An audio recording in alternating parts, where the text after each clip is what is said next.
আসসালামু আলাইকুম, কেমন আছো তোমরা? আশা করি নিশ্চয়ই অনেক ভালো আছো। আজকে আমরা পরীক্ষায় আসার মতো রাইট ফর্ম ভার্বের প্রত্যেকটা রুল একেবারে খুঁটিনাটি আলোচনা করব, একেবারে বেসিক থেকে অ্যাডভান্স। আশা করি আজকের ক্লাস দেখার পরে তোমাদের রাইট ফর্ম ভার্ব নিয়ে কোনো ধরনের সমস্যা থাকবে না, কোনো ধরনের কনফিউশন থাকবে না, তোমরা ভালোভাবে পরীক্ষায় অ্যান্সার করতে পারবে। তো চলো কোনোরূপ কথা না বাড়িয়ে আমরা ক্লাসটা শুরু করি। রুল নাম্বার 1 কি? তিনটা বিষয় সবসময় মাথায় রাখতে হবে, অর্থাৎ তিনটা বিষয় সবসময় খেয়াল রাখতে হবে রাইট ফর্ম ভার্বের অ্যান্সার করার ক্ষেত্রে। এটা হচ্ছে সব থেকে গুরুত্বপূর্ণ রুল। দেখো সেই তিনটা জিনিস কি? প্রথমে হচ্ছে প্যাসেজ। পরীক্ষায় আমাদের যে প্যাসেজটা দেওয়া থাকবে সেই প্যাসেজটা আমাদের একবার পড়ে নিতে হবে এবং দেখতে হবে যে প্যাসেজটা কি প্রেজেন্ট টেন্সে রয়েছে নাকি পাস্ট টেন্সে রয়েছে। যদি প্রেজেন্ট টেন্সে থাকে তাহলে ম্যাক্সিমাম ভার্ব হবে প্রেজেন্ট টেন্সে, নরমালি ভার্বের শেষে এস বাই এস যুক্ত করে দিলে আমাদের হয়ে যাবে। আর পাস্ট টেন্সে যদি থাকে, প্যাসেজে যদি অতীতের কোনো ঘটনা বা সালের উল্লেখ থাকে বা অতীত নির্দেশক কোনো ওয়ার্ড থাকে তাহলে আমাদের ভার্বের 2 নম্বর ফর্ম ইউজ করলেই হয়ে যাবে। এরপরে আমাদের দেখতে হবে সেন্টেন্স, অর্থাৎ প্যাসেজে যে সেন্টেন্সগুলো থাকবে সেই সেন্টেন্সগুলো আমাদের পড়তে হবে, দেখতে হবে সেটা কি অ্যাক্টিভে আছে নাকি প্যাসিভে আছে।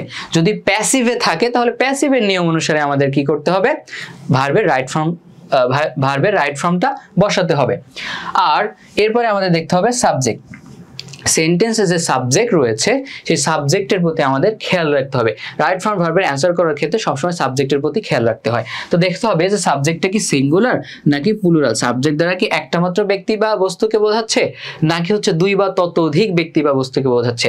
যদি সাবজেক্টটা আমাদের সিঙ্গুলার হয় তাহলে আমরা হচ্ছে কি ভার্বটাও সিঙ্গুলার নিব।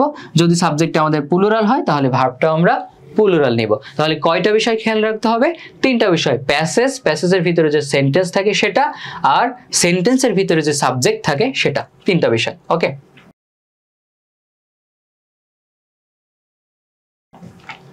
এক নম্বরে কি? প্যাসেজ। তো দেখো প্যাসেজ আমাদের খেয়াল করতে হবে, যেটা বললাম প্যাসেজ একবারে পড়ে ফেলবে, এরপরে দেখবে যে প্রেজেন্টে আছে নাকি পাস্ট টেন্সে আছে। তো তোমরা কিভাবে বুঝবে যেটা প্রেজেন্টে আছে প্যাসেজটা নাকি পাস্ট টেন্সে রয়েছে? তো দেখো এটা নরমালি বোঝা খুবই সহজ। প্যাসেজটি পাস্ট টেন্সে থাকলে চেনার উপায়, ধরো প্যাসেজটা পাস্ট টেন্সে রয়েছে তাহলে তুমি কিভাবে বুঝবে? দেখো 1 নম্বর হচ্ছে অতীতের কোনো ঘটনা বা সাল।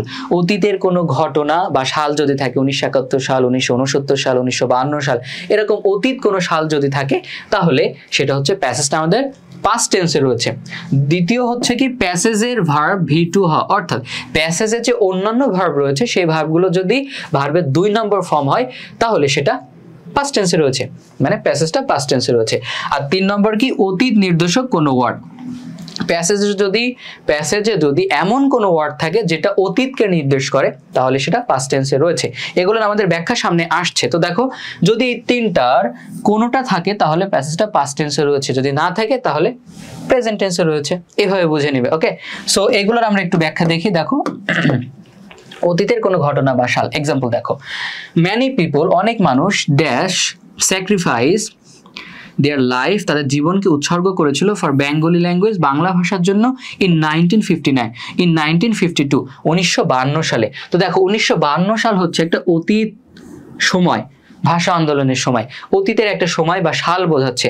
সো এটা কি? এই সালটা দেখে আমরা বুঝতে পারলাম এটা হচ্ছে পাস্ট টেন্সে রয়েছে, আমাদের সেন্টেন্সটা পাস্ট টেন্সে রয়েছে। সো আমরা এখানে ভার্ব যেটা রয়েছে সেটা 2 নম্বর ফর্ম ইউজ করব। দেখো ম্যানি পিপল, স্যাক্রিফাইস যে ভার্বটা রয়েছে সেটা 2 নম্বর ফর্ম কি হবে?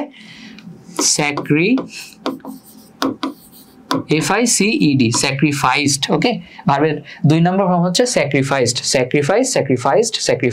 তো ভার্বের আমরা জানি হচ্ছে 3টা ফর্ম, V1, V2 আর হচ্ছে V3। সো V1 যদি হয় গো তাহলে V2 হচ্ছে ওয়েন্ট আর V3 হচ্ছে গন। তো আমরা হচ্ছে নরমালি ভার্বের এই 2 নম্বর ফর্মটা ইউজ করব।